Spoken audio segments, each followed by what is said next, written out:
to Crime in Court. My name is Heather, and this is another update in the Canton cover up series Commonwealth versus Karen Reed and Aiden Turtleboy Carney. We also talk about him. All right, so today's episode is titled Norfolk DA Hires New Lead Attorney for Trial Number 2. And as you can see on my thumbnail, we've got from left to right Michael Morrissey. Then we have the new attorney that is hired, or most recently, that we'll be discussing. Then we have, obviously, Adam Lally, and we have Judge Cannoni telling Mr. Lally to sit down, which was probably one of my favorite parts of the trial when she told him to sit down, because he stood up to object to something Alan Jackson was saying before he even finished his sentence. So, yeah. That was quite hilarious to me in the trial. Anyways, so today we're going to be talking about this new DA. This is going to be more of a quick update. So we've got this DA who, er, well, actually, he's a defense attorney. He's not even a prosecutor. He's a defense attorney that the district attorney has brought in. So Michael Morrissey, district attorney in Norfolk County, has hired a special prosecutor for the Karen Reed case, trial number 2. And this is the press release that was just released yesterday regarding this. So, Norfolk District Attorney Michael W. Morrissey today announces the appointment of Special Assistant District Attorney Hank Brennan. So, he is a DA. Well, I guess considering that he's joining the DA family, maybe that's what they're calling him a DA for, because he has a history of being a defense attorney. So I don't know how they got him, but here, anyway, so they hired him to lead the Commonwealth's retrial in the case of Commonwealth versus Karen Reed. Attorney Brennan, a former prosecutor and long-time defense attorney, has over 25 years of experience in state and federal courts and has experience with complex law enforcement matters, said District Attorney Morrissey. So that's what I was saying. He's got a long time history of being a defense attorney. He hasn't been a prosecutor since when? Who knows? And now they're hiring him for this case, which is so bizarre. Attorney Brennan said on his appointment, I assume full responsibility and all obligations for prosecuting this case and will do so meticulously, ethically, and zealously without compromise. Okay, I mean, I guess that's what you want in a DA. He further stated, I have 2 core obligations. The first is to make certain that Karen Reed receives a fair trial. Okay, great. We all want that because what happened last time shouldn't happen again. However, then he says this Ms. Reed will receive the dignity and fairness that every defendant deserves in our criminal justice system. The second is to ensure that the facts surrounding John O'Keefe's death are fairly aired in the courtroom without outside influence. I mean, again, they're trying to bring in the whole Turtle Boy witness intimidation garbage, is what that means to me, that phrase right there. The whole without outside influence. I guarantee that I will work tirelessly with the trial team to prepare this case for the trial in January of 2025. And then Michael Morrissey says, I look forward to Attorney Brennan working in concert with the existing trial team of Assistant District Attorneys Adam Lally, Laura McLaughlin, and whoever this Caleb Schillinger is. He might be part of the appellate team. I don't know. I thought Laura McLaughlin was she's the writer of a lot of the motions, I thought, and she might be more on the appellate side, but I'm not even sure now. And I don't know who this Caleb Schillinger is. So there's 4 attorneys. Well, Adam Lally, Laura McLaughlin, Caleb Schillinger, and this Hank Brennan. And if you count Michael Morrissey, because he's technically an attorney too, he's the one that's prosecuting it all. That's 5 prosecutors against Karen. I mean, seriously, do we need that many? And what does it say that your own DA's office can't do it, you need to hire outside help. Finally, as this is an ongoing criminal matter, no further comments will be forthcoming. Obviously, they're going to keep things close to the vest. What does Alan Jackson have to say about that? New statement for this is Ted Daniels from 25 Boston, right? He says, new statement from Karen Reed's attorney, Alan Jackson, regarding the Norfolk DA's appointment of a special prosecutor for Reed's second trial. The news that Michael Morrissey has decided to use this is Alan Jackson. The news that Michael Morrissey has decided to use taxpayer funds to hire an outside lawyer to prosecute this case speaks volumes about his confidence in his own team. They can bring anyone they want to court. We will beat this unjust prosecution just like we did the last time. Like we've said to Mr. Morrissey previously, do your worst. We'll see you in court. So they are not swayed to end this fight in any way, shape, or form. Karen Reed and her team are steadfast in fighting this because this is corruption through and through. So they are continuing the fight. So let's talk a little bit about who is Hank Brennan. Let's pull up Turtle Boy's blog, his latest on Michael titled Michael Morrissey had to hire a mob lawyer to prosecute Karen Reed because his own ADAs are too incompetent. I mean, that's pretty accurate, I would say. All right. So the Norfolk County District Attorney's Office announced, hold on, these pop-up ads and everything really bug me. So let me see if I can get it to go away. Now it just froze my site. All right, the Norfolk County District Attorney's Office announced today that they were benching Adam Lally as lead prosecutor in the Karen Reed case and bringing in a special prosecutor named Hank Brennan for Reed's retrial in January. We just read the statement already.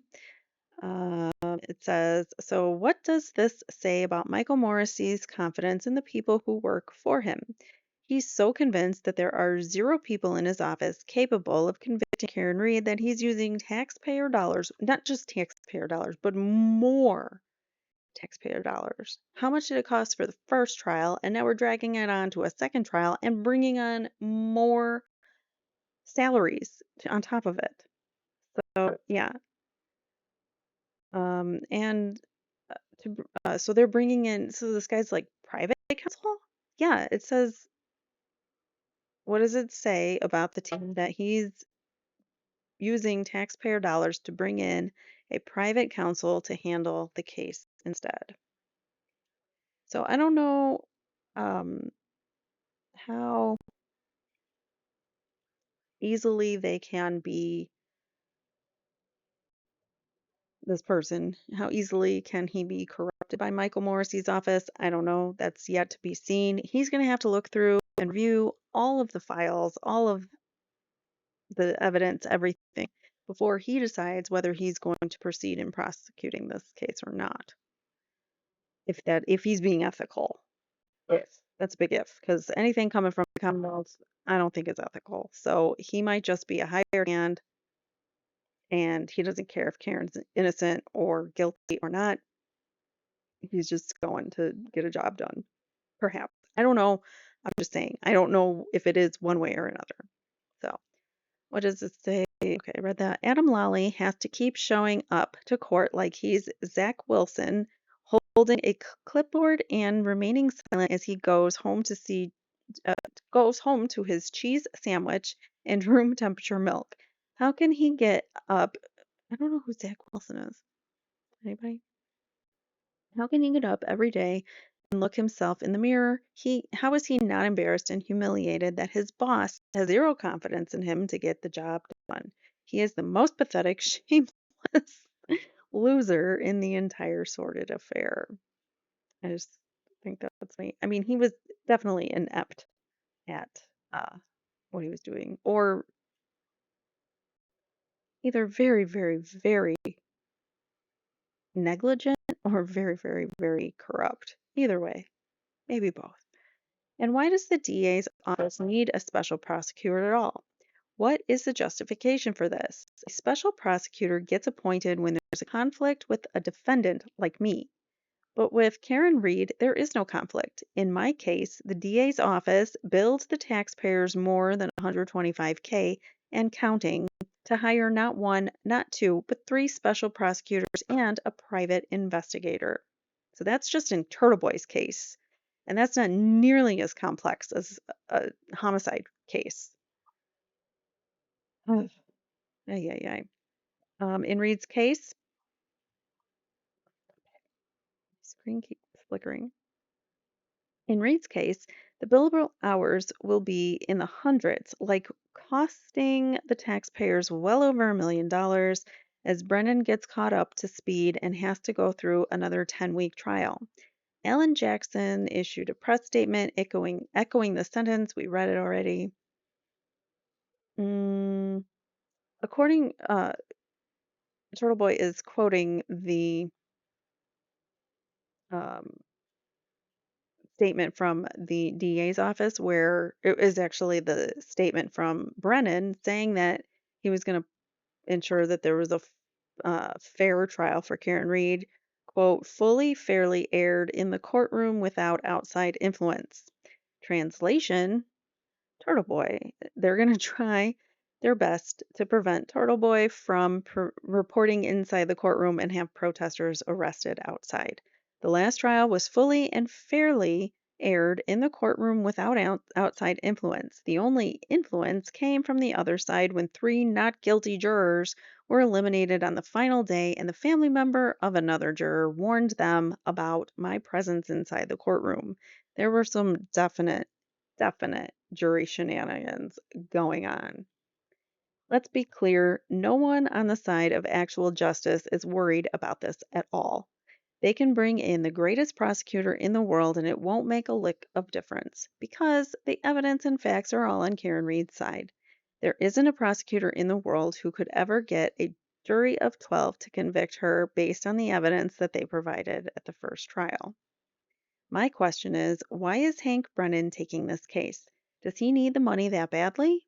Is he completely unaware and oblivious to public opinion in this case, which is overwhelmingly in support of Karen Reed's innocence? These are all great questions I would like to know the answer to. Does he realize that by voluntarily signing up to participate in pure evil, he will forever be aligned with some of the most detestable, despicable, and corrupt public officials in the history of mankind? This is the same guy who defended Whitey Bulger unsuccessfully and went to his funeral. It's even used in the cover photo on Boston.com today. So apparently, this is him attending Whitey Bulger's funeral. Hank Brennan arrives at James Whitey Bulger's funeral service at St. Monica's Church in South Boston. That was November 8th, 2018. It's his job to defend a mass KILLer, but going to his funeral to pay his respects like Bulger was someone who will be missed and loved. Pathetic? I don't know. And since we're talking about Whitey Bulger, let's not forget that Jennifer McCabe is represented by Kevin Reddington, who represented Bulger's girlfriend, Catherine Grieg. Oh. Reddington praised her on Facebook for not being a rat.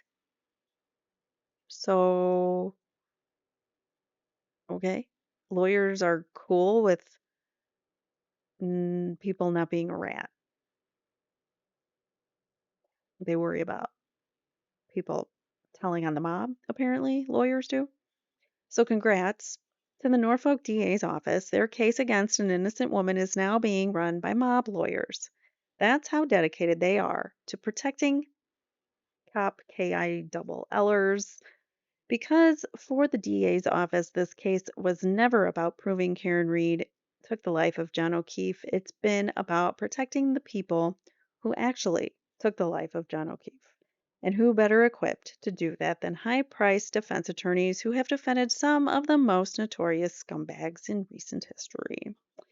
It was just a little article by Turtle Boy that I thought could shed a little light on things and get our heads, our little hamster spinning on the wheel to think about why bring in a Whitey Bulger attorney? It's a good question. Why are we having mobster defense attorneys taking on Karen Reed? I don't know. It's just all a little odd. All right, so now this last clip I'm going to play. This is so potentially good news on the horizon for Massachusetts, at least in the Norfolk County area, because of all of the issues that have been coming to light. Sandra Birchmore and Baby Birchmore. Let's get justice for Baby Birchmore too. Speaking of, there was a huge standout today at the State House in Massachusetts where they stood out and supported in support of justice for Enrique Delgado Garcia, Karen Reed, John O'Keefe, Sandra Birchmore, Baby Birchmore, Justin Root. I mean, how many more do we have to keep adding to the list before something gets done? I mean, I'm just saying. So, because people are tired of this and sick of this, there are, uh, let's just say, Michael Morrissey has run uncontested as DA for many, many, many years in the Norfolk County area. Well, he's now got some competition. There are two candidates now that are ready to unseat Michael Morrissey. So let's take a listen here of this NBC 10 Boston clip. Well, it may be 2 years away, but the race for Norfolk County District Attorney is already heating up. Two candidates have thrown their hat into the ring to try and take the position of embattled DA Michael Morrissey. New at 11, our Kirsten Glavin explains why this is already turning so many heads. What should be a beacon of justice, still shrouded by claims of corruption and doubt. There's obviously corruption going on in his county. Michael Morrissey, what is he hiding? Over the months, there have been continuous calls for Norfolk District Attorney Michael Morrissey to step down from his position. And now two people are vying to take his job in 2026. I've become frustrated, especially as of late, that the general lack of objectivity and integrity in the investigative process in Norfolk County has led to essentially an erosion of the public trust and confidence in that office. Craig McClellan is an attorney with his own practice in Cohasset. The former assistant district attorney in Suffolk County says he's been practicing law for 20 years and is also upset with how the Karen Reed and Sandra Birchmore cases were handled by the DA's office. They are He's not the only one. There's a lot of people really angry about this, as we're starting to see. It's really funny too, because all the anti-Karen Reed people are like, justice for Sandra Birchmore, justice for Enrique, but yet Karen Reed's a murderer. We can't get, she gets no justice. They still are like just insistent that Karen is guilty, but all these other things that are going on with the Mass State Police and Canton PD and Norfolk County, those are like true and accurate, and we believe that those are happening. But just Karen Reed, no, we don't believe that she's part of any kind of corruption or conspiracy. But you see the corruption and conspiracy on all the other and cover-ups and misconduct in all the other cases surrounding Karen Reed, yet they insist that Karen Reed's still guilty. It's hilarious because how can you support one and not the other, or think one can happen and not the other? Like, it just doesn't make sense. If one case is messed up because of corrupt cops, all the cases need to be reevaluated. So, what does that say? That these anti-Karen Reed people are so adamant about still sticking to it. It's really just like a few people on Twitter that have a lot of fake accounts. examples of cases where there are clear problems with a lack of integrity and objectivity. McClellan says he's focused on transparency to bring back trust. We need to get out there and meet with residents and meet with community leaders and listen. Also running for the DA position is Juna Perkins, an attorney from Dedham with more than 30 years experience as a prosecutor and litigator. I really just think that Norfolk County deserves better. Perkins, who has also served as an assistant district attorney and assistant attorney general, calling for a reprofessionalization of the office and an unwavering commitment to do the job. There has to be a clear message that no one is above the law, no matter who you are, no matter what your relationships are. We should be a model for justice, and right now, we're not. Now, we did reach out to the district attorney's office to see if DA Morrissey intends to run again in 2026. His office did not return our phone calls. So Michael Morrissey has not responded as to whether he is going to be running. It's interesting. He's never had competition in the 20 plus years he's been in that role. So it's going to be interesting to see what happens. I honestly, I don't know if I should say what I want to say. I am shocked and surprised that there are so many people who are part of this corrupt ring, this circle or ring of corruption, including the Mass State Police, District Attorney Michael Morrissey. I mean, there's just so many of them that we're starting to notice are so corrupt. And it's just really eye-opening that it could be happening in any town, USA, anywhere, and our civil rights could be taken away in seconds. It's horrifying. So I really hope, for the sake of the town of Massachusetts or the state of Massachusetts, that some trust and some transparency starts being had in that, especially in Norfolk County. But I mean, it's not just Norfolk County, as you can see, it's the other counties. It's whatever county that Enrique was in, that was a different county. So it's widespread, basically, is my point. And we need to just keep our eyes open and have each other's backs when we see things like this happen, because it's such an outpouring of love and patriotism and just humanity that we're seeing from Massachusetts, especially like today with the standout. They had so many people there and so many minds and um, wonderful people with good hearts, kind hearts coming together, just trying to help and bring awareness to these cases. It's amazing and wonderful, and we have to continue to do it. So, on that note, I will let you guys continue to do it. Spread the word about all of these cases. Tell everybody you know that talks about true crime with you and let them know how crazy these cases are. So that would be my advice. Let them know. It's bizarre and really insane when you start digging it. So thank you guys so much for watching. I hope that I will see you in the next one. Take care. Please hit the